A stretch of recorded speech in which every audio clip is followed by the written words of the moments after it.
Tem gente que diz que o Natal é época de perdão, de família reunida, de abraços sinceros, de recomeços. Eu também acreditava nisso. Durante 70 anos da minha vida, eu acreditei que família era sagrado, que sangue era mais forte que qualquer coisa, que mãe não abandona e filho não esquece. Mas naquela noite de dezembro, sentada numa cadeira no canto da mesa que eu mesma havia ajudado a comprar, eu descobri que estava errada. Descobri da pior forma possível. Meu nome é Iracema Duarte Monteiro. Tenho 72 anos agora, mas essa história começa quando eu tinha 70, no Natal de 2022. O último Natal que passei fingindo que ainda tinha uma família. Deixa eu te contar como foi. A casa estava cheia naquela noite. Não a casa grande onde eu morava há 47 anos, onde criei meu filho, onde velei meu marido. Não. A ceia foi na antiga casa de hóspedes, que agora minha nora Vanessa chamava de a casa principal. Ela tinha reformado tudo depois que Geraldo partiu. Trocou os móveis de madeira maciça que eu escolhi por peças modernas de design. Pintou as paredes de cinza. Tirou as cortinas de renda que eram da minha sogra e colocou persianas automáticas. Eu não reclamei. Nunca reclamava.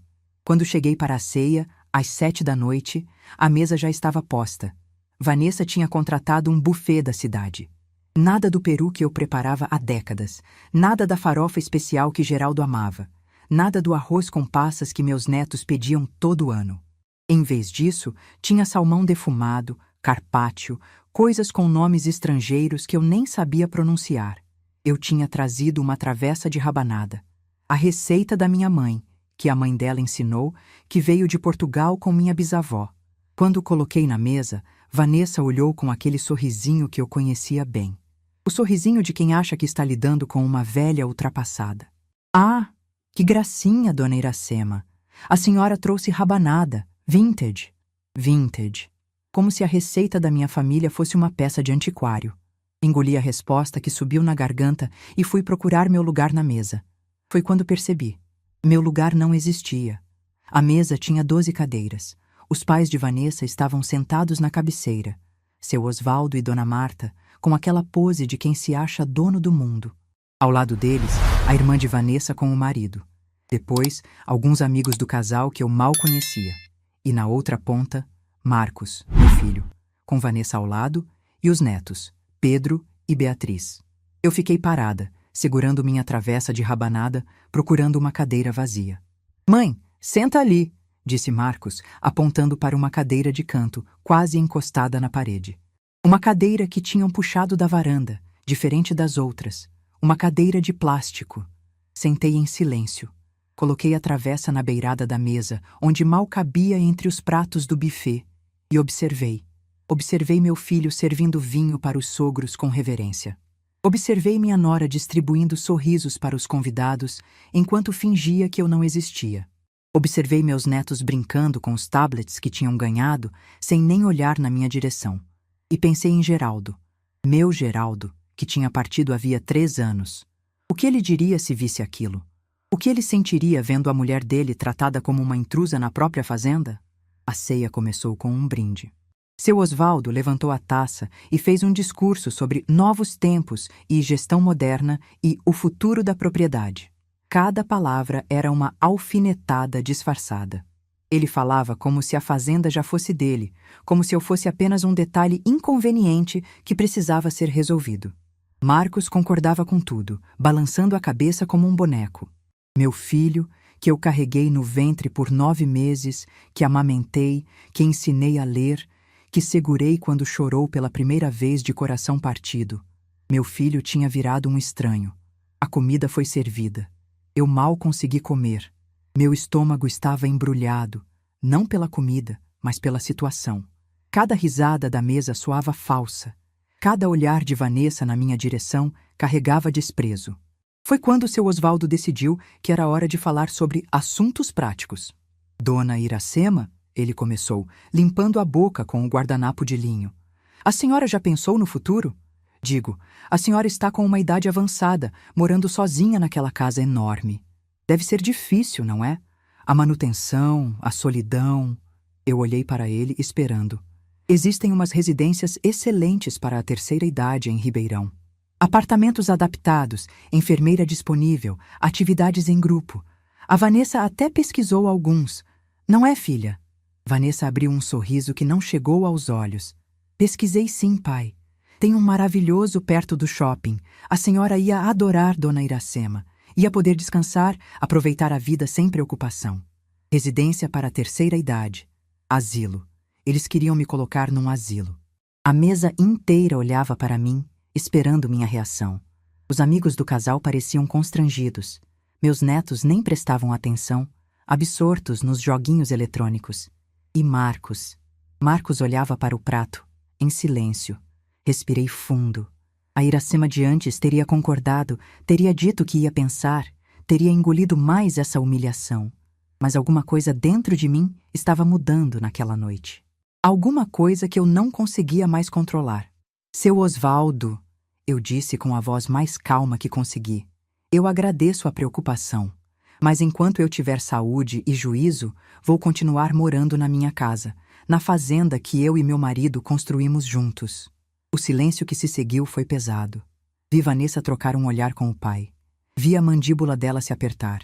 E então ela explodiu. Levantou da cadeira com tanta força que quase derrubou a taça de vinho. Jogou o guardanapo na mesa e apontou o dedo na minha direção. Chega! Eu não aguento mais isso! A voz dela cortou o ar como uma sirene. Beatriz, minha neta de 7 anos, arregalou os olhos assustada. Pedro, de 10, largou o tablet e olhou para a mãe sem entender. Essa velha teimosa fica se metendo em tudo, controlando tudo, não deixa a gente viver, não deixa a gente respirar nessa fazenda. Eu fiquei imóvel, não por medo, por choque. Marcos! Ela virou para meu filho, que continuava de cabeça baixa. Você vai escolher agora, ou é ela, ou sou eu e seus filhos, decide. O tempo parou. Juro que parou. Eu podia ouvir meu coração batendo, podia ouvir a respiração pesada de Vanessa, podia ouvir o silêncio constrangido dos convidados. E eu olhava para meu filho, esperando. Esperando que ele levantasse a cabeça. Esperando que ele dissesse alguma coisa, qualquer coisa. Uma palavra de defesa, um gesto de proteção, um mínimo sinal de que eu ainda significava alguma coisa para ele. Mas Marcos não levantou a cabeça. Ficou ali, olhando para o prato, como uma criança que foi pega fazendo arte. As mãos dele tremiam levemente. O rosto estava vermelho. 5 segundos. 10 segundos. 15. Nada. O silêncio dele foi a resposta. O silêncio dele disse tudo o que eu precisava ouvir. Meu filho tinha escolhido. E não tinha me escolhido. Levantei devagar. Sem pressa. Sem tremor. Dobrei o guardanapo exatamente como Geraldo sempre fazia, com cuidado, com método. Empurrei a cadeira de plástico para o lado. Olhei para meus netos. Beatriz estava com os olhos cheios de água, sem entender o que acontecia. Pedro me olhava com uma expressão que eu não conseguia decifrar. A vovó ama vocês, eu disse, baixinho, só para eles. Nunca esqueçam disso. Depois olhei para Vanessa. Ela esperava gritos. Esperava lágrimas, esperava súplicas. Eu vi nos olhos dela a ansiedade de quem planejou um espetáculo e está esperando o show começar. Mas eu não dei o que ela queria. Virei as costas e caminhei até a porta. Cada passo era firme, medido, controlado. Por dentro, eu estava despedaçando, mas por fora eu era rocha. Ninguém me seguiu. Ninguém disse uma palavra. Atravessei o jardim no escuro, sentindo o cheiro do jasmim que eu mesma tinha plantado 20 anos antes. O céu estava estrelado, uma lua cheia iluminava o caminho até a casa grande. A minha casa. Quando fechei a porta atrás de mim, minhas pernas finalmente cederam. Escorreguei até o chão, com as costas na parede, e fiquei ali, no escuro, sentindo o peso de 70 anos desabando sobre mim. A casa estava em silêncio. O mesmo silêncio que me acompanhava desde que Geraldo se foi. Antes, esse silêncio me assustava.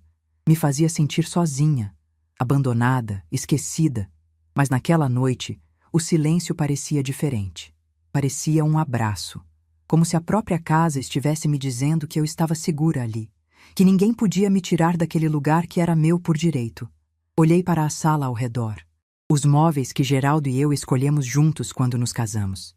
A estante de livros que ele fez com as próprias mãos. O retrato do nosso casamento na parede. 2 jovens cheios de sonhos que não imaginavam o que a vida reservava. 47 anos de história estavam naquelas paredes. 47 anos de amor, trabalho, sacrifício. E eles queriam me tirar daqui. Queriam me jogar num asilo, num quarto pequeno, cercada de estranhos. Queriam apagar minha história como se ela nunca tivesse existido. Mas eu não chorei. Alguma coisa tinha mudado. Alguma coisa tinha se partido dentro de mim, mas no lugar não veio desespero. Veio uma clareza que eu nunca tinha sentido antes. Durante décadas, eu me diminuí para caber nos espaços que me deixavam. Me calei para manter uma paz que nunca existiu.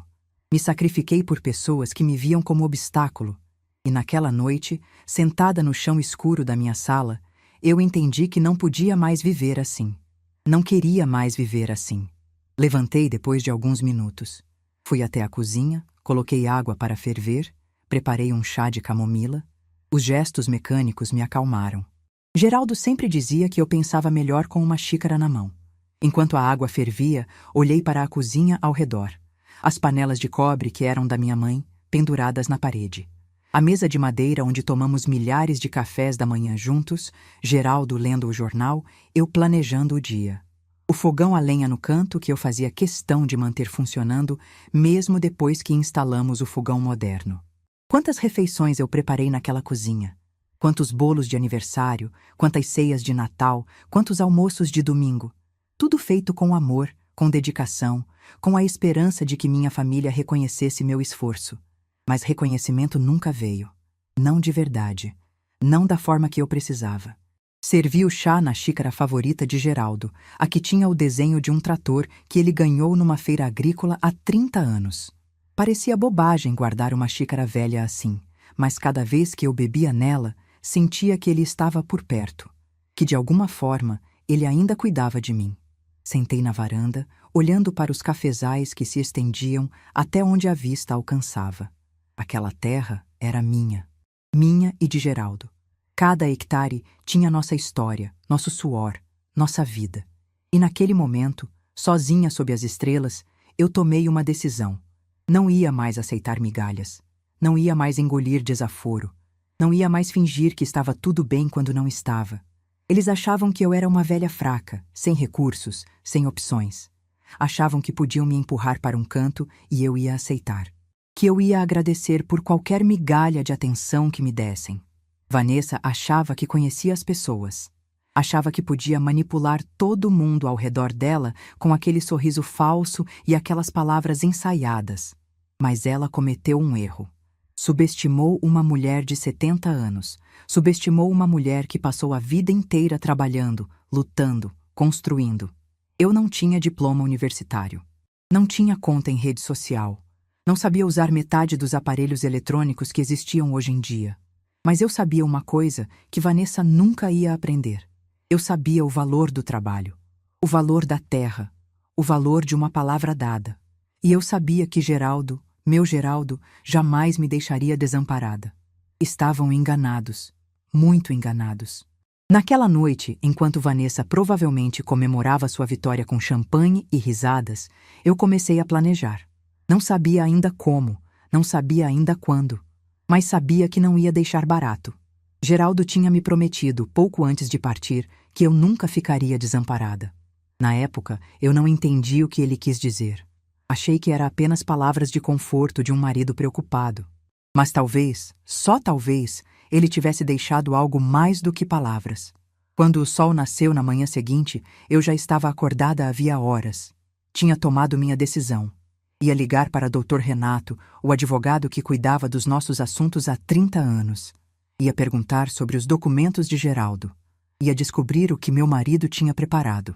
E quando descobrisse, quando finalmente entendesse o que ele tinha planejado, mas isso vem depois, porque aquela noite de Natal não foi o fim da minha história. Foi apenas o começo. Na manhã seguinte ao Natal, eu acordei antes do sol nascer. Na verdade, não sei se cheguei a dormir de verdade. Passei a noite entre cochilos inquietos e pensamentos que não paravam de girar na minha cabeça. A cena da ceia se repetia como um filme travado. O dedo de Vanessa apontado para mim, o grito dela ecoando na sala, e o silêncio de Marcos. Aquele silêncio que doeu mais do que qualquer palavra poderia doer. Levantei da cama às 5 da manhã, como fazia todos os dias há décadas. O corpo reclamava, as juntas estalavam, mas eu não podia ficar deitada remoendo mágoa. Tinha coisas a fazer, decisões a tomar. Fui até a cozinha e preparei café no coador de pano, do jeito antigo, do jeito que Geraldo gostava. O cheiro foi se espalhando pela casa, e por um momento eu quase consegui fingir que ele ainda estava ali, sentado na varanda esperando a xícara dele, lendo o jornal com aquele vinco entre as sobrancelhas que aparecia quando alguma notícia o preocupava. Mas Geraldo não estava mais ali. E eu precisava aprender a viver com isso. Tomei meu café olhando para os cafezais pela janela. O sol começava a pintar o horizonte de laranja e rosa, e as plantas pareciam acordar junto com a luz. Aquela vista me acalmava, me lembrava de quem eu era, de onde eu vinha, do que eu tinha construído. Às 8 horas, peguei o telefone e liguei para o escritório do Dr. Renato. Doutor. Renato Campos era advogado da nossa família há mais de 30 anos. Tinha cuidado de todas as questões legais da fazenda, dos contratos de venda de café, das escrituras, dos registros. Era um homem discreto, competente, e Geraldo confiava nele completamente. A secretária atendeu e disse que o doutor estava em reunião, mas que retornaria a ligação assim que possível. Agradeci e desliguei, tentando controlar a ansiedade que apertava meu peito. Enquanto esperava, decidi fazer o que sempre fazia quando precisava pensar: caminhar pela fazenda. Coloquei meu chapéu de palha, calcei as botinas velhas que usava há anos e saí pela porta dos fundos. O ar da manhã estava fresco, com aquele cheiro de terra molhada pelo sereno que eu amava desde criança. Caminhei entre os pés de café, passando a mão pelas folhas, verificando os frutos que amadureciam. Geraldo e eu plantamos muitos daqueles pés juntos. Nos primeiros anos do casamento, quando a fazenda ainda era pequena e não tínhamos dinheiro para contratar muitos funcionários, nós mesmos fazíamos o trabalho braçal. Eu lembro de Geraldo cavando buracos para as mudas, o suor escorrendo pelo rosto, cantarolando músicas sertanejas enquanto trabalhava. Ele nunca reclamava. Nunca. Mesmo nos anos difíceis, quando a geada destruiu metade da plantação, quando o preço do café despencou, quando tivemos que vender o carro para pagar os funcionários. Geraldo enfrentava tudo com aquela calma inabalável que eu admirava tanto. Iracema, ele me dizia quando eu ficava preocupada. A terra não mente. Se a gente plantar direito, ela devolve. É só ter paciência. Paciência. Eu tinha tido tanta paciência na vida. Paciência com as dificuldades financeiras, paciência com as crises do casamento, paciência com um filho que foi se afastando aos poucos. E onde essa paciência tinha me levado? A uma cadeira de plástico no canto de uma mesa de Natal. Voltei para casa quando o sol já estava alto. Tinha caminhado por quase 2 horas e minhas pernas protestavam, mas minha cabeça estava mais clara. Eu sabia o que precisava fazer. O telefone tocou pouco depois do meio-dia. Era Dr. Renato. Dona Iracema, bom dia. Desculpe a demora em retornar. A senhora disse que era urgente? Contei tudo. A ceia de Natal, o ultimato de Vanessa, o silêncio de Marcos, a sugestão do asilo. Falei sem parar, sem enfeitar, sem esconder. Dr. Renato ouviu em silêncio, apenas fazendo pequenos sons de compreensão de vez em quando. Quando terminei, houve uma pausa longa do outro lado da linha. Dona Iracema, ele disse finalmente com uma voz diferente, mais séria. A senhora precisa vir ao meu escritório. Hoje, se possível.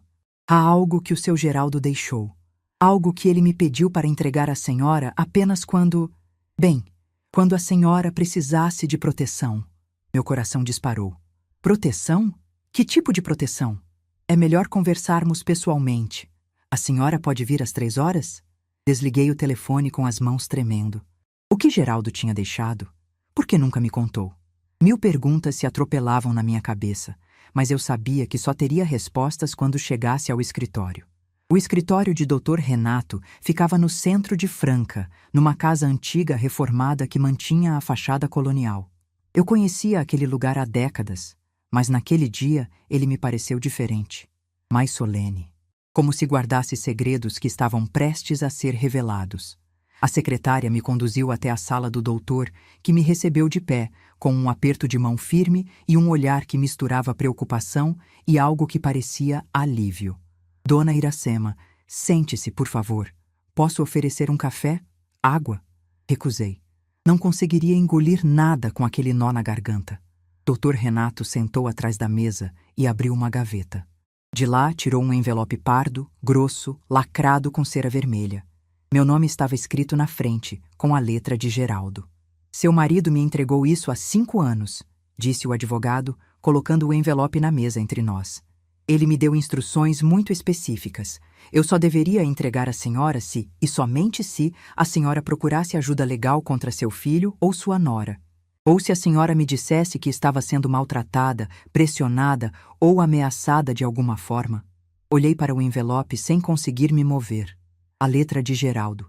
Ele tinha escrito meu nome naquele envelope, tinha lacrado com cuidado, tinha guardado com o advogado de confiança e nunca me disse nada. O senhor sabe o que tem aí dentro? Perguntei. Dr. Renato assentiu. Sei. Seu Geraldo me explicou tudo quando me entregou. E eu preciso dizer, dona Iracema, ele amava muito a senhora. Muito mesmo. Tudo o que está nesse envelope ele preparou pensando em protegê-la. Peguei o envelope com mãos trêmulas. O papel era áspero, o lacre de cera estava intacto. Rompi o selo devagar, como se tivesse medo do que encontraria dentro. Havia 3 conjuntos de documentos, cada um preso com um clipe de metal. O primeiro era uma escritura. Li as primeiras linhas e precisei ler de novo, porque não acreditei no que estava vendo. Isso é, comecei, sem conseguir terminar. Uma holding familiar, completou o Dr. Renato. Seu Geraldo criou uma empresa que é dona de 60% das terras da fazenda, e a senhora é a única controladora dessa empresa. Marcos aparece como sócio minoritário, com 30% das cotas, mas todas as decisões dependem da sua assinatura. Ele não pode vender, não pode arrendar, não pode hipotecar nada sem a sua autorização expressa. Minha cabeça girava. 60%. A maior parte da fazenda estava protegida numa estrutura que eu nem sabia que existia. Tem mais, disse Dr. Renato. Veja a cláusula 7. Procurei a cláusula indicada e li em voz alta, devagar. No caso de tentativa de interdição judicial da controladora ou de qualquer ação legal que vise declarar sua incapacidade civil, as cotas do sócio minoritário serão automaticamente reduzidas para 10% e os 20% remanescentes serão destinados a uma fundação beneficente escolhida pela controladora. Levantei os olhos para Dr. Renato. Ele confirmou com um aceno de cabeça. Seu marido sabia, dona Iracema. Ele sabia o que poderia acontecer e se preparou para isso. Senti as lágrimas vindo, mas segurei. Ainda tinha mais documentos para ver. O segundo conjunto era um relatório. Tinha o logotipo de uma empresa de investigação particular no cabeçalho e o nome de Vanessa em destaque. O que é isso? Perguntei, já pressentindo a resposta. 2 anos antes de falecer, seu Geraldo contratou um investigador. Ele desconfiava de algumas coisas e queria ter certeza antes de tomar providências. Li o relatório por cima, e cada página era pior que a anterior. Vanessa tinha dívidas. Muitas dívidas. Cartões de crédito estourados, empréstimos pessoais, financiamentos que Marcos desconhecia. O total passava de R$380 mil. Dinheiro gasto em roupas de grife, bolsas importadas, joias, viagens que ela dizia ser a trabalho. E tinha mais, transferências regulares para uma conta em nome de um homem que não era Marcos, depósitos mensais, sempre no mesmo valor, sempre na mesma data. O investigador não conseguiu confirmar a natureza da relação, mas as evidências apontavam para algo que eu preferia não nomear. Meu estômago revirou. Não de raiva, mas de tristeza. Tristeza pelo meu filho, que estava casado com uma mulher que o enganava de tantas formas diferentes. O terceiro documento era uma carta. 4 páginas escritas à mão com a letra de Geraldo, que nos últimos anos tinha ficado um pouco tremida por causa da idade. Comecei a ler e as lágrimas que eu estava segurando finalmente escaparam. Minha Iracema querida, ele começava. Se você está lendo isso, é porque precisou dos documentos. Me perdoe por não ter brigado por você enquanto eu estava aí. Fui covarde demais para comprar briga com nosso próprio filho. Vi o que estava acontecendo, vi como aquela mulher tratava você, vi como Marcos foi se afastando. E não fiz nada. Essa covardia me perseguiu até o fim. As palavras borradas pelas lágrimas, eu continuei lendo. Mas eu fiz o que podia fazer por trás. Organizei tudo para que você nunca ficasse desamparada. Cada documento que deixei foi um beijo que não dei, uma palavra que não disse, uma proteção que não consegui oferecer de outra forma. Geraldo descrevia cada providência que tinha tomado. A holding, as cláusulas de proteção, o investigador. Explicava por que não tinha me contado, por que tinha preferido deixar tudo guardado com o Dr. Renato. Eu conhecia você, Iracema. Se eu contasse, você ia querer confrontar a situação, ia querer resolver na conversa, ia dar mais uma chance para nosso filho. E talvez as coisas melhorassem. Eu torcia para que melhorassem, mas se não melhorassem, eu precisava garantir que você tivesse armas para se defender. A carta terminava com palavras que eu ia guardar no coração pelo resto da vida. Você é a pessoa mais forte que eu conheci. Sempre foi. Só precisava acreditar nisso. Eu te amo, hoje e sempre. Seu Geraldo. Fiquei em silêncio por muito tempo, segurando aquela carta contra o peito. Dr. Renato não disse nada, respeitando o meu momento. Quando finalmente consegui falar, minha voz saiu rouca, mas firme. Doutor. Renato, o que eu preciso fazer agora? Ele sorriu pela primeira vez desde que entrei no escritório. Agora, dona Iracema, nós vamos planejar. Com calma, com estratégia, com a lei do nosso lado, seu marido deixou tudo preparado. Só precisamos usar. Saí do escritório 2 horas depois, com cópias de todos os documentos numa pasta, a carta original de Geraldo guardada na bolsa e uma sensação estranha no peito. Não era felicidade, não era alívio, era algo diferente. Era como se uma parte de mim que estava adormecida tivesse finalmente acordado. Geraldo tinha me protegido mesmo depois de partir. Tinha pensado em cada detalhe, em cada possibilidade, em cada armadilha que poderiam preparar para mim. E tinha deixado as ferramentas para que eu me defendesse. Agora, cabia a mim usar essas ferramentas. Enquanto dirigia de volta para a fazenda, com o sol da tarde pintando os canaviais de dourado, eu pensei em Vanessa. Pensei em como ela devia estar se sentindo vitoriosa naquele momento. Provavelmente já estava fazendo planos para a fazenda, calculando quanto podia conseguir se vendesse tudo, imaginando a vida de luxo que levaria com o dinheiro que não era dela. Ela não fazia ideia do que estava por vir. E quando descobrisse, quando finalmente entendesse que tinha subestimado uma velha teimosa, bom, isso ainda ia demorar um pouco para acontecer, porque eu ia fazer as coisas do jeito certo, com calma, com paciência, com a mesma paciência que Geraldo me ensinou a ter com a terra. A colheita estava chegando, e ela não ia gostar nem um pouco do que ia colher. 3 dias depois do Natal, Vanessa apareceu na porta da casa grande. Eu estava na cozinha preparando o almoço quando ouvi o barulho do carro dela estacionando no terreiro. Pela janela, vi ela descendo do SUV importado que Marcos tinha comprado no ano anterior, com aquele andar de quem se acha dona do mundo. Usava um vestido branco de linho, salto alto, óculos escuros de grife. Parecia uma atriz de novela visitando o cenário de um filme sobre gente pobre. Respirei fundo. Sabia que esse momento ia chegar. Só não esperava que fosse tão cedo. Ela bateu na porta com 3 batidas secas, impacientes. Sequei as mãos no pano de prato e fui atender, mantendo a expressão neutra que tinha praticado no espelho durante aqueles 3 dias. Dona Iracema, ela disse, tirando os óculos escuros com um gesto estudado. Precisamos conversar. Abri a porta e dei passagem. Entre, Vanessa. Quer um café? Ela pareceu surpresa com minha calma.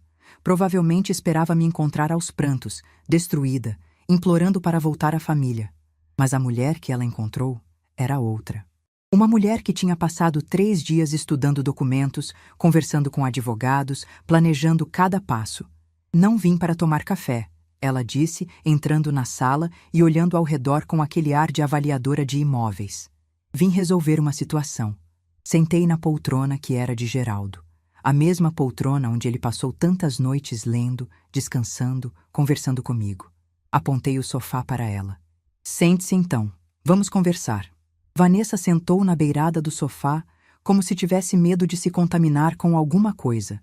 Tirou uma pasta da bolsa de couro italiano e colocou na mesa de centro entre nós. Dona Iracema, eu sei que a senhora ficou magoada com o que aconteceu no Natal, mas a senhora precisa entender que as coisas mudaram. O Geraldo se foi, a fazenda precisa de gestão moderna e a senhora... Bem, a senhora não está mais em condições de tomar decisões importantes. Fiquei em silêncio esperando. Eu e Marcos conversamos muito nos últimos dias. Ela continuou, abrindo a pasta. E chegamos à conclusão de que o melhor para todo mundo é regularizar a situação da fazenda. Colocar tudo no nome dele, oficialmente, para facilitar a administração. Tirou um documento da pasta e colocou na minha frente. Era a mesma procuração que tinham tentado me fazer assinar meses antes. A procuração que me tirava o controle de tudo. É só uma formalidade, disse Vanessa com aquele sorriso ensaiado. A senhora continua morando aqui, continua recebendo uma mesada mensal, continua tendo todo o conforto. Só não precisa mais se preocupar com papelada, com decisões, com essas coisas complicadas. Peguei o documento e li com calma, fingindo que era a primeira vez que via aquelas cláusulas. Cada linha era uma armadilha. Cada parágrafo me tirava um pedaço do que era meu por direito. E se eu não assinar? Perguntei, colocando o papel de volta na mesa. O sorriso de Vanessa vacilou por um segundo. Só um segundo. Mas eu vi. Dona Iracema, eu esperava que a senhora fosse razoável. Mas se a senhora insistir em dificultar as coisas... Ela fez uma pausa dramática. Bem, existem outros caminhos. Que caminhos? Ela se inclinou para a frente, baixando a voz como se estivesse compartilhando um segredo. A senhora tem 70 anos. Mora sozinha numa casa enorme. Às vezes esquece onde colocou as coisas, confunde datas, repete histórias. Isso é normal na idade da senhora, claro. Mas... Bem, um juiz pode entender que a senhora não tem mais condições de administrar um patrimônio desse tamanho. E se isso acontecer, alguém vai precisar ser nomeado como responsável legal. Interdição. Ela estava me ameaçando com interdição. Por um momento, senti o chão sumir debaixo dos meus pés. O medo que eu tinha carregado por anos. O medo de ser considerada incapaz, de perder minha autonomia, de virar uma prisioneira na minha própria vida. Tudo isso voltou de uma vez, como uma onda gelada.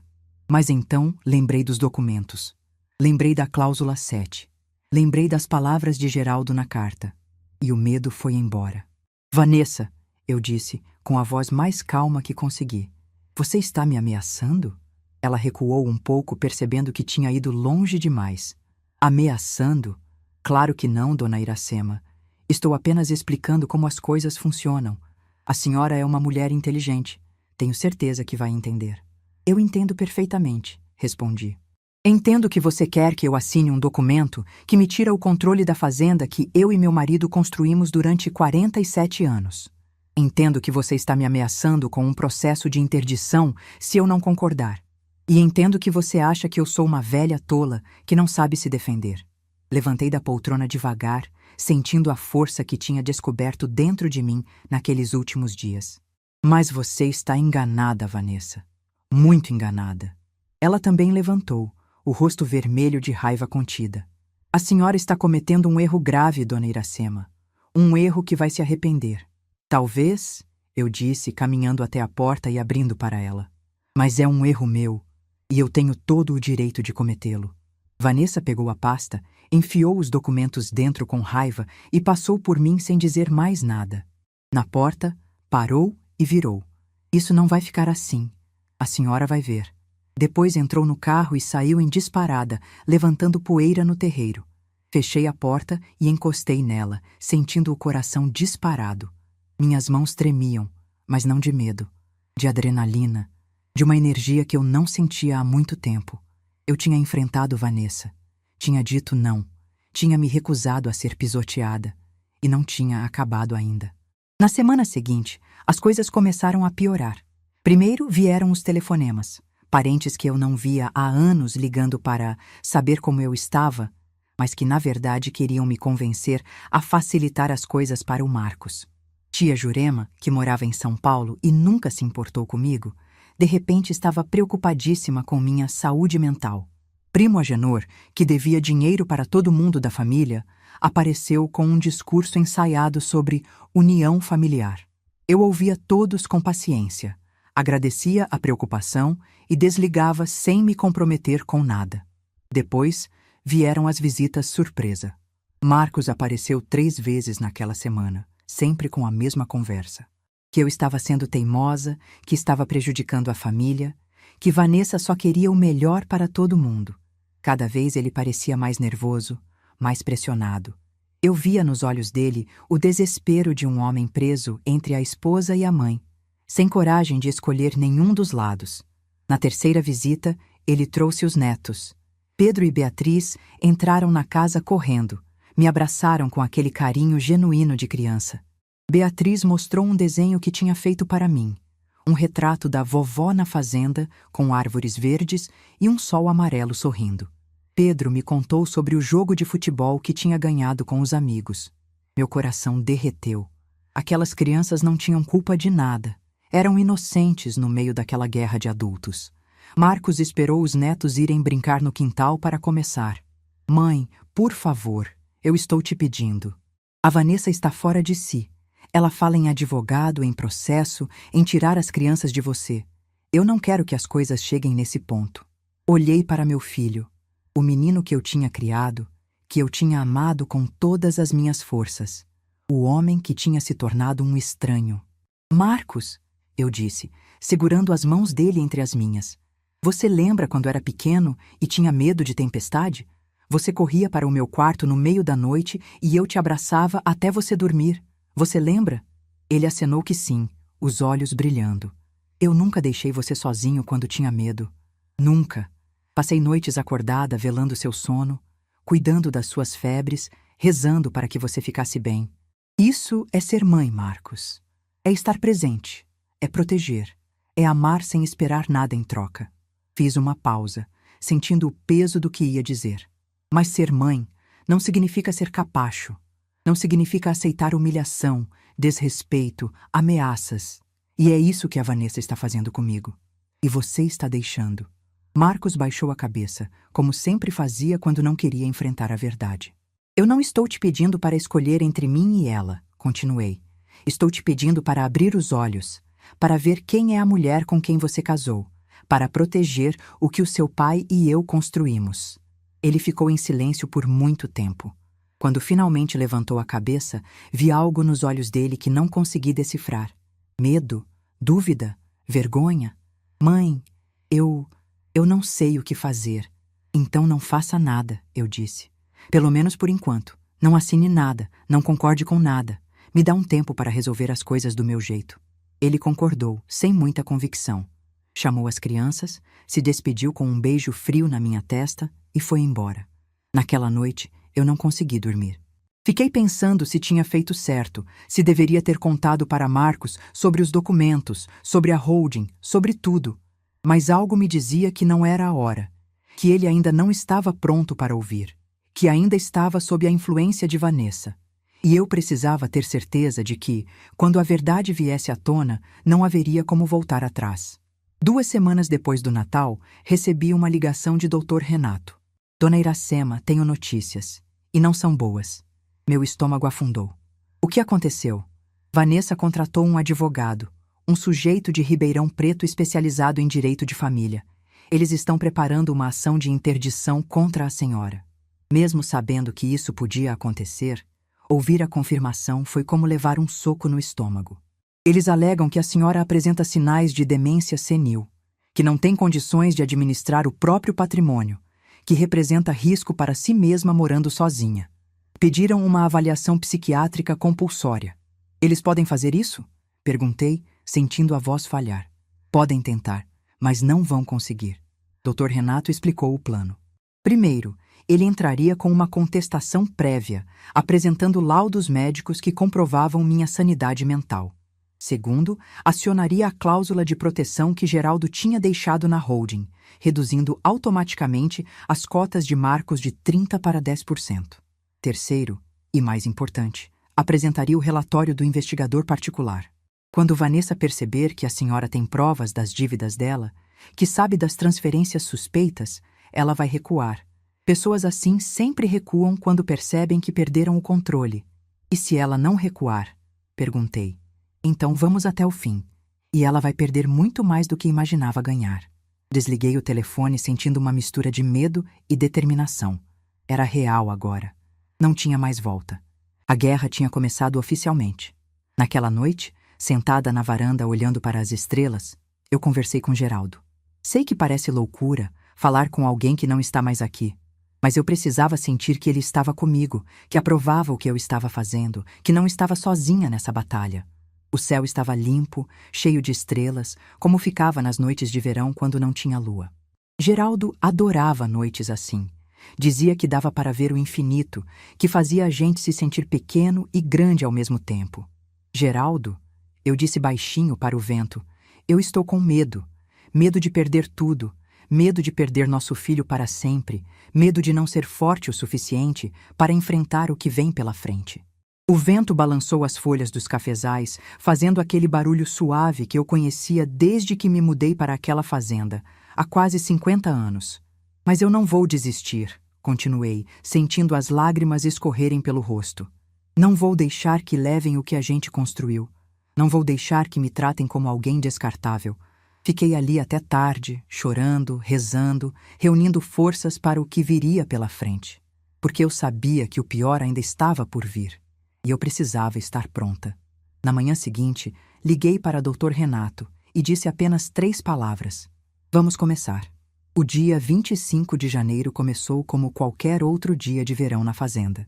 Sol forte desde cedo, cigarras cantando nos cafezais, aquele calor úmido que grudava a roupa no corpo. Eu acordei às 5 da manhã, como sempre, mas dessa vez não consegui tomar café com calma na varanda. Hoje era o dia. Tinha passado a noite anterior quase sem dormir. Cada vez que fechava os olhos, via o rosto de Vanessa me ameaçando. Via o silêncio de Marcos no Natal. Via a carta de Geraldo pedindo perdão. Levantei várias vezes para beber água, para olhar pela janela, para verificar se os documentos ainda estavam na pasta onde eu tinha guardado. Dr. Renato tinha organizado tudo nas últimas 3 semanas. Documentos autenticados, testemunhas convocadas, estratégia definida nos mínimos detalhes. Cada passo calculado, cada palavra pensada. Ele me ligou na noite anterior para confirmar que estava tudo pronto. Dona Iracema, amanhã às 10 horas. Esteja preparada. Vai ser intenso. Intenso. A palavra ficou ecoando na minha cabeça enquanto eu escolhia a roupa que ia usar. Abri o guarda-roupa e fiquei olhando para as peças penduradas, como se a escolha da roupa fosse definir o resultado daquele dia. Optei por um vestido azul marinho que Geraldo sempre gostou, discreto, mas elegante. Coloquei os brincos de pérola que ele me deu no nosso aniversário de 40 anos, os mesmos que usei no casamento de Marcos. Prendi o cabelo num coque baixo, do jeito que minha mãe me ensinou quando eu era menina. Se ia ter confronto, eu ia enfrentar de cabeça erguida, com a dignidade que Geraldo me ensinou a ter. Às 9h30, ouvi o barulho de motores na estrada de terra que levava à fazenda. Fui até a varanda e vi a poeira subindo no horizonte. Não era um carro, eram 3. 3 carros pretos, grandes, com vidros escuros, entrando em fila pelo portão da fazenda. Meu coração disparou, mas mantive a compostura. Era isso que Dr. Renato tinha planejado. Era assim que tinha que ser. O primeiro carro estacionou em frente à casa grande. Dr. Renato desceu, impecável num terno cinza, carregando uma pasta de couro. Atrás dele vieram 2 advogados mais jovens, também de terno, também com pastas. Do segundo carro desceu um senhor de cabelos brancos que eu não conhecia. Dr. Renato me apresentou como Dr. Moraes, tabelião do cartório central de Franca. Ele cumprimentou com um aperto de mão firme e um olhar sério. Do terceiro carro, desceram mais 2 pessoas. uma mulher de meia-idade com um crachá do banco e um rapaz jovem com uma maleta de equipamentos. Dona Iracema, disse Dr. Renato, subindo os degraus da varanda. Está tudo pronto. A senhora está bem? Confirmei com a cabeça. Não confiava na minha voz naquele momento. Ótimo. Mandei avisar o Marcos e a Vanessa que temos uma reunião importante sobre a regularização da fazenda. Eles devem chegar em breve. Entramos todos na sala. A mesma sala onde Geraldo e eu passamos tantas noites conversando, planejando, sonhando. A mesma sala onde agora ia acontecer algo que mudaria tudo para sempre. Os advogados organizaram os documentos na mesa grande. O tabelião preparou seus papéis. A funcionária do banco ligou um notebook. O rapaz montou uma câmera num tripé. Vamos gravar tudo, explicou o Dr. Renato, para fins de registro legal. A senhora autoriza? Autorizei. Às 10h15, ouvi outro carro chegando. Pela janela, vi o SUV de Vanessa estacionando de qualquer jeito no terreiro, quase batendo num dos carros pretos. Ela desceu primeiro, com aquele andar apressado de quem está irritada. Marcos veio atrás, parecendo confuso. Quando entraram na sala e viram toda aquela gente, a expressão de Vanessa mudou. O sorriso automático que ela tinha preparado morreu no rosto dela. O que está acontecendo aqui? Ela perguntou, olhando de um lado para o outro. Dr. Renato se levantou e estendeu a mão, educado. Dona Vanessa, seu Marcos, bom dia. Por favor, sentem-se. Temos assuntos importantes para tratar. Vanessa não apertou a mão dele. Ficou parada no meio da sala, os olhos faiscando. Que assuntos? Quem são essas pessoas? Marcos, você sabia disso? Marcos balançou a cabeça negativamente, parecendo tão perdido quanto ela. Sentem-se, por favor, repetiu o Dr. Renato com firmeza. Vai ser melhor para todo mundo. Eles sentaram. Vanessa na ponta do sofá, tensa como uma corda de violão. Marcos ao lado dela, evitando olhar para mim. Dr. Renato começou. Esta reunião foi convocada para tratar da estrutura patrimonial da Fazenda Santa Clara. Estão presentes os representantes legais, o tabelião para autenticação, uma funcionária do Banco do Brasil para questões financeiras e um profissional de registro audiovisual. Vanessa interrompeu. Estrutura patrimonial? A fazenda está no nome da Dona Iracema. Todo mundo sabe disso. O que tem para tratar? Dr. Renato sorriu. Um sorriso que não tinha nada de simpático. É exatamente sobre isso que vamos conversar, Dona Vanessa. Porque a senhora está enganada. A fazenda não está simplesmente no nome da Dona Iracema. Ele abriu a pasta e tirou o primeiro documento. Há 5 anos, o senhor Geraldo Monteiro, já prevendo possíveis conflitos futuros, criou uma holding familiar chamada Monteiro Terras Litea. Esta holding é proprietária de 60% das terras da fazenda. E a única controladora desta holding é Dona Iracema Duarte Monteiro. O silêncio que se seguiu foi absoluto. Vi Vanessa empalidecer. Vi Marcos arregalar os olhos. Vi o mundo deles desmoronar em câmera lenta. Isso não é possível, balbuciou Vanessa. Nós verificamos. A escritura está no nome dela, não de nenhuma empresa. A escritura das benfeitorias, sim, explicou o Dr. Renato. A casa, os galpões, os equipamentos, mas as terras, Dona Vanessa, as terras que valem de verdade, estão na holding. Sempre estiveram. Ele passou o documento para o tabelião, que confirmou a autenticidade com um carimbo e uma assinatura. Tem mais, continuou o Dr. Renato, tirando outro papel da pasta. O senhor Marcos Monteiro aparece como sócio minoritário da holding, com 30% das cotas. Porém, todas as decisões da empresa dependem da aprovação da controladora. Sem a assinatura da Dona Iracema, nenhuma venda, nenhum arrendamento, nenhuma hipoteca pode ser realizada. Vanessa levantou do sofá. Isso é uma armação. Esse documento é falso. Vou processar todo mundo aqui. Dr. Renato não se alterou. O documento foi registrado em cartório há 5 anos, Dona Vanessa. Está tudo nos registros públicos. A senhora pode verificar pessoalmente se quiser. Mas ele não tinha terminado.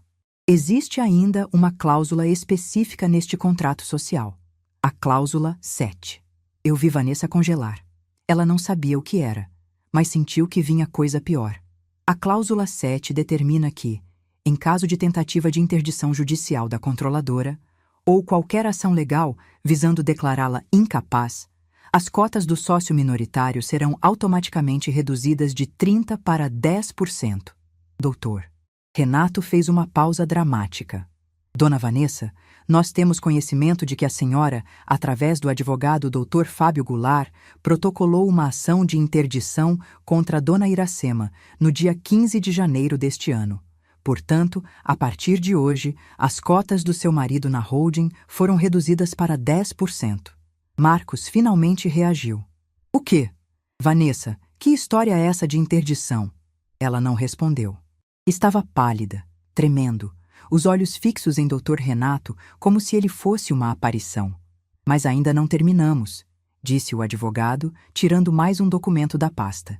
Este é um relatório elaborado por uma empresa de investigação particular, contratada pelo Sr. Geraldo Monteiro 2 anos antes de seu falecimento. Meu coração apertou. Era a hora. Dr. Renato leu em voz alta, pausadamente. O relatório documenta dívidas pessoais da Sra. Vanessa Ribeiro Monteiro no valor total de R$ 387 mil, distribuídos em cartões de crédito, empréstimos pessoais e financiamentos. Dívidas estas contraídas sem o conhecimento do cônjuge. Marcos virou para Vanessa, o rosto transformado. Quase R$ 400 mil? Do que ele está falando? Ela abriu a boca, mas não saiu som nenhum. Doutor. Renato continuou.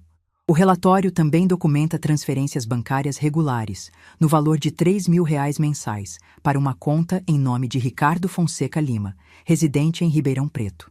As transferências ocorreram durante um período de 18 meses. Dessa vez, o silêncio foi diferente, mais pesado, mais carregado. Marcos olhava para Vanessa como se nunca a tivesse visto antes. Quem é Ricardo Fonseca Lima? Ele perguntou, a voz falhando. Vanessa não respondeu. Estava tremendo da cabeça aos pés, as mãos agarrando a bolsa como se fosse uma boia de salvação. O investigador não conseguiu confirmar a natureza do relacionamento, disse Dr. Renato. Mas as evidências sugerem uma ligação que vai além de amizade ou negócios. Foi nesse momento que aconteceu. Vanessa, a mulher que tinha me humilhado no Natal, que tinha me ameaçado com interdição, que tinha planejado me tirar tudo o que eu tinha, simplesmente desabou. As pernas dela cederam como se alguém tivesse cortado os fios que a sustentavam. Ela foi ao chão sem conseguir se segurar, caindo sentada no tapete da sala, a bolsa escapando das mãos e derramando o conteúdo pelo piso. Batom, espelho, celular, tudo esparramado ao redor dela. Os olhos arregalados de choque, a boca aberta tentando puxar ar, o corpo tremendo inteiro.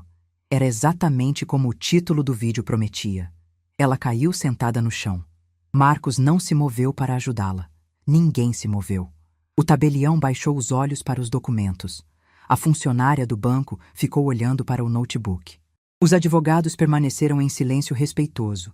Ela ficou ali, no chão, respirando com dificuldade, olhando para o nada. A máscara tinha caído. A mulher poderosa e controladora, que comandava meu filho como uma marionete, que planejava me trancar num asilo para ficar com minha fazenda, tinha desaparecido.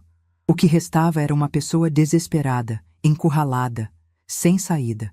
Eu poderia ter sentido satisfação. Poderia ter sorrido, feito um comentário vitorioso, humilhado ela como ela me humilhou. Mas não senti nada disso. Senti apenas um cansaço profundo e uma tristeza que não esperava sentir. Levantei da minha cadeira e me aproximei de Marcos. Meu filho estava imóvel, o rosto branco, as mãos tremendo. Filho, eu disse, tocando o ombro dele, eu sinto muito.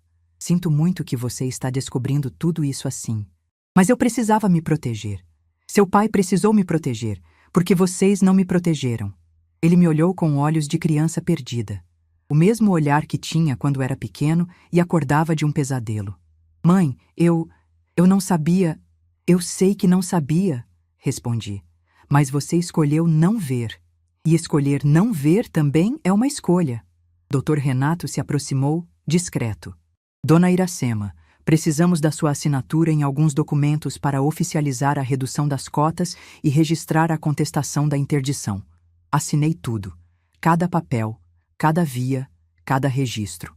Quando terminei, olhei para Vanessa, que ainda estava no chão, tentando se recompor. Vanessa, eu disse com a voz mais calma que consegui.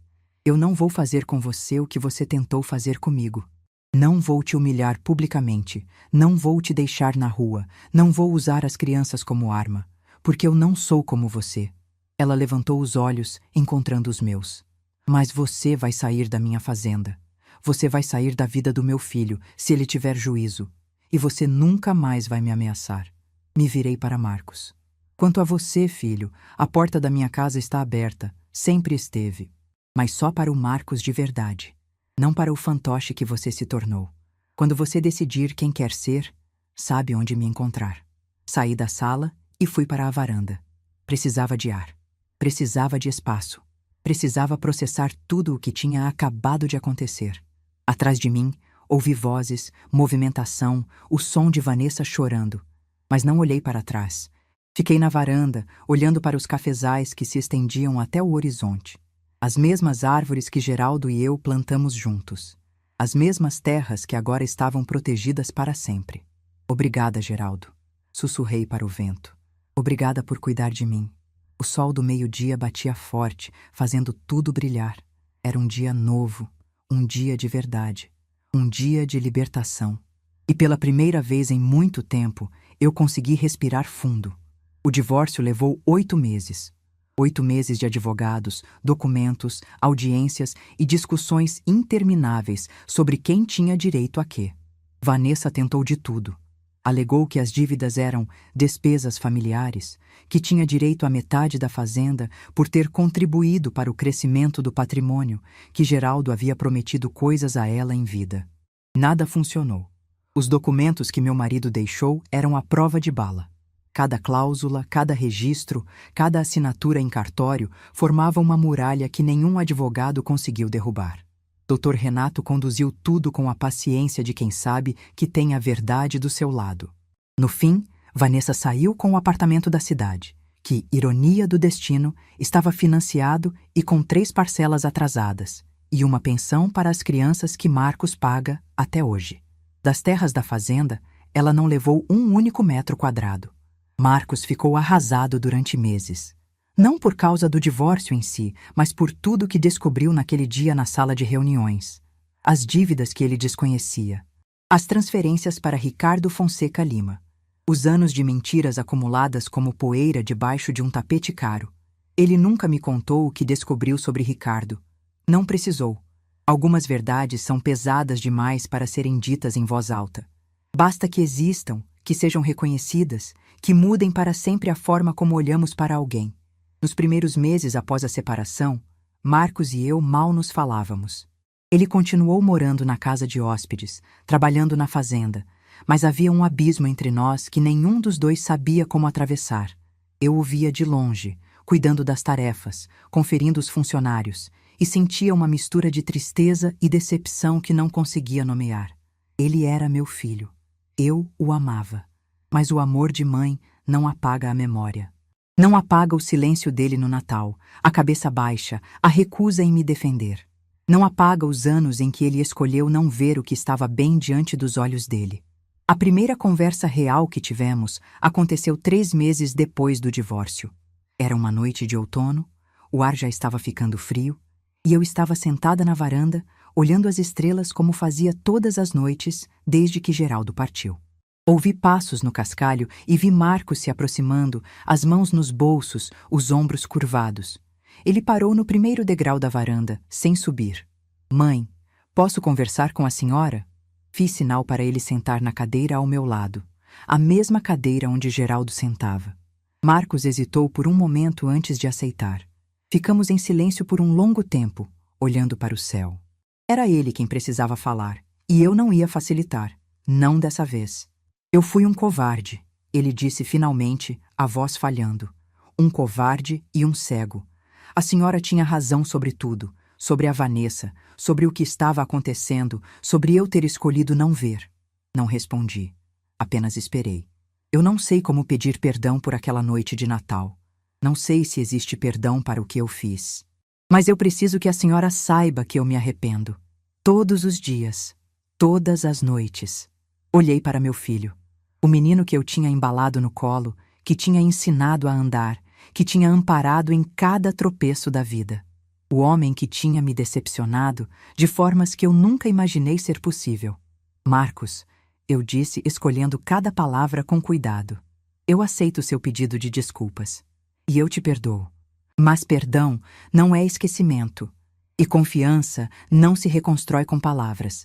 Ele acenou com a cabeça, os olhos brilhando. Eu sei, mãe. Eu sei. Se você quer reconstruir alguma coisa entre nós, vai ser no tempo certo, do jeito certo. Não com pressa, não com cobranças.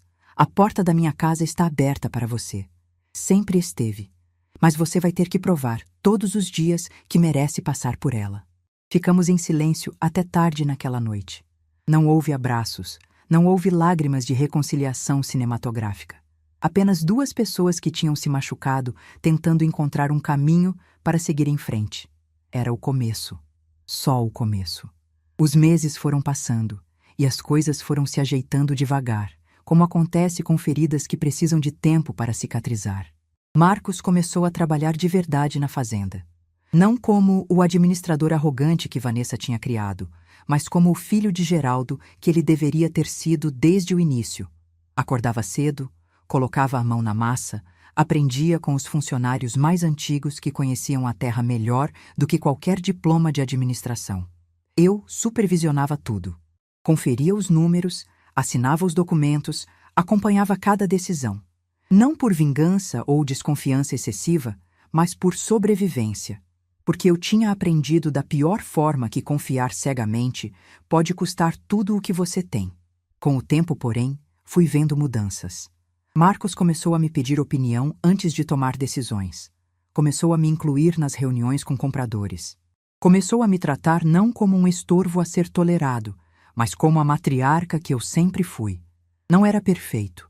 Ainda havia dias difíceis, conversas tensas, momentos em que o passado voltava com força e eu precisava me afastar para não dizer coisas que não poderia retirar. Mas era real, era honesto, era o máximo que eu podia esperar. Os netos foram a parte mais fácil e mais difícil ao mesmo tempo.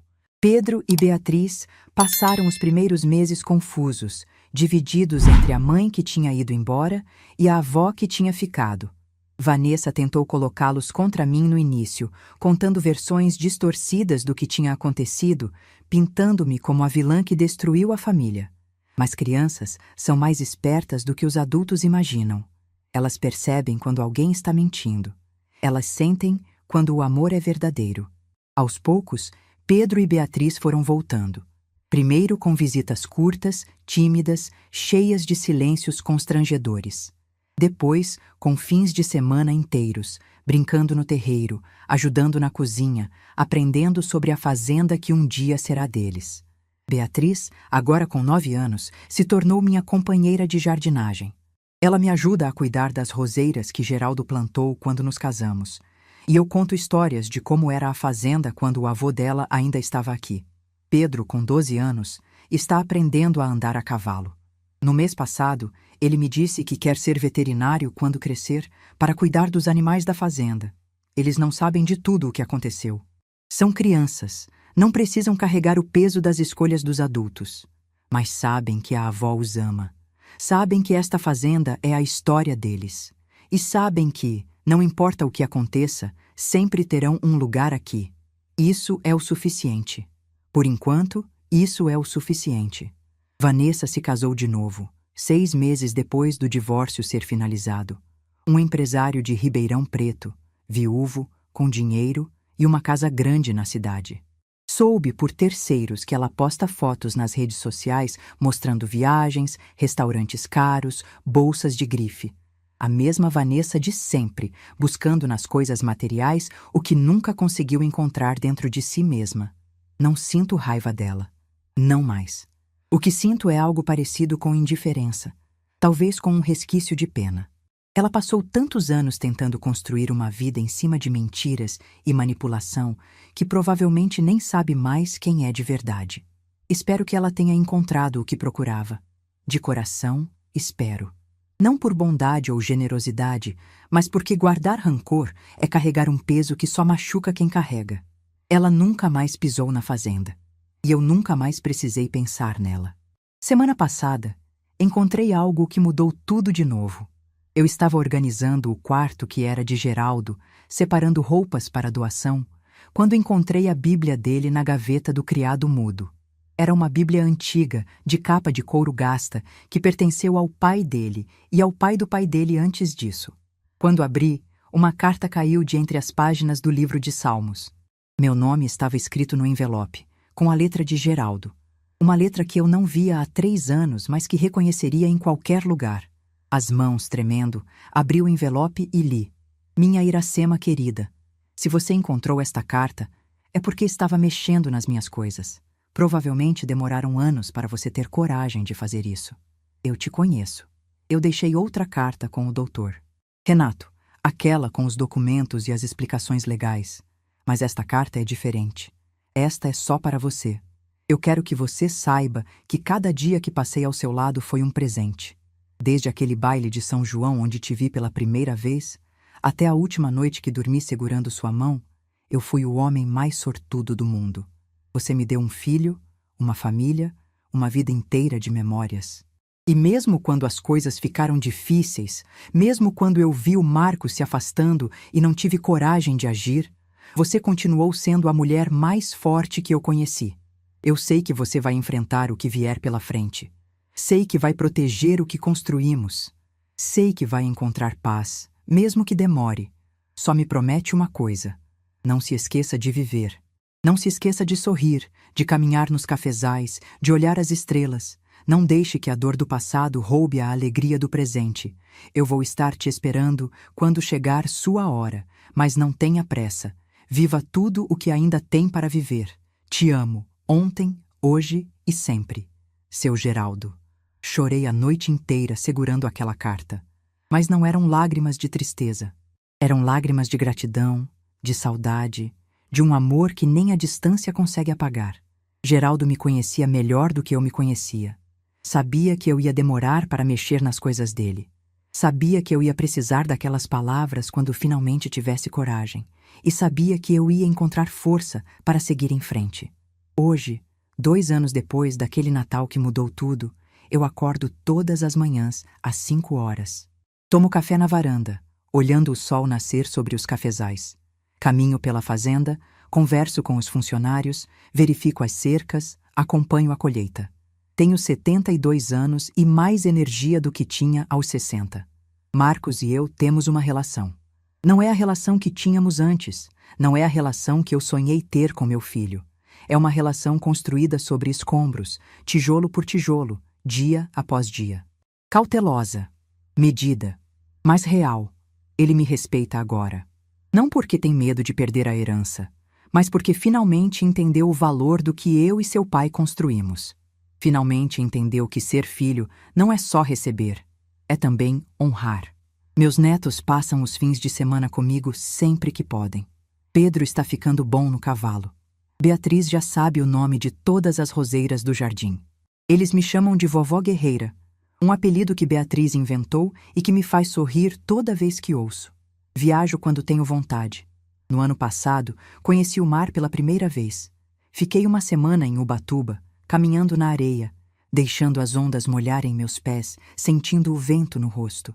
Geraldo teria adorado. Não guardo rancor de ninguém. Não tenho tempo para isso. A vida é curta demais para gastar com mágoa.